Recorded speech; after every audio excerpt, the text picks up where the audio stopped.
the global air cargo market is roughly 23 million tons out there. In 2018, there was less than 1 million of e-commerce. Just a few years later, in 24, we're at more than 4.5 million tons of e-commerce. And if it wasn't for the, let's say, the tariff or the de minimis situation, we would have been expecting a growth, which was, again, still, double digit. It's seriously high levels. Now, what I'm hearing is that, of course, the month of May, when the de minimis kicked in on May 2nd, there was a lot of capacity being taken out of the marketplace, and that's especially for the e-commerce business that we've seen.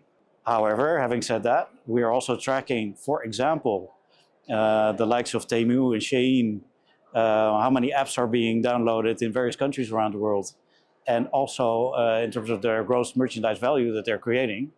We see a fundamental shift in other new markets, like markets in Europe, in the UK, in South America, in the Middle East. So there's diversion for those markets, and we expect if you download a lot of apps, if there's more advertising happening, we might see more e-commerce going to those marketplaces. So that's what we're tracking now.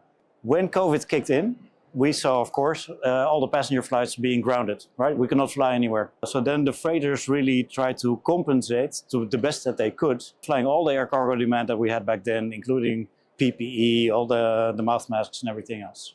Then, of course, the e-commerce model started to kick in because people were working from home, people were living at home and starting to order online. The consequence of that is that we saw a lot more demand that the capacity could handle.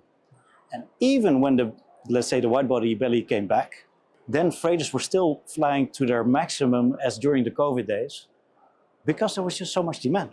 And that process has just continued with the e-commerce boom that we've seen. We've seen a lot of freighters being deployed on the China and Hong Kong markets, the South China in particular, and that hasn't really gone away. Now, of course, with what's just happened last month, there's been a shock, but I think we should be looking through that shock, if you will, on the long term. If the e-commerce business model is there to stay, and there's only so much freighters that can be flown, then you will fly the freighter as much as you can. We have a saying, you sweat the asset as much as you can. Try to fly it 14, 15, 16 hours a day if you can. And so there's not much room to move, if you will. Then looking at the outlook, what would it mean for the future? And then it's really seeing, okay, how many aircraft will still be delivered in the coming years? What will happen to the conversion market? What will happen to retirements of aircraft? And that's something we've analyzed in quite a lot of detail.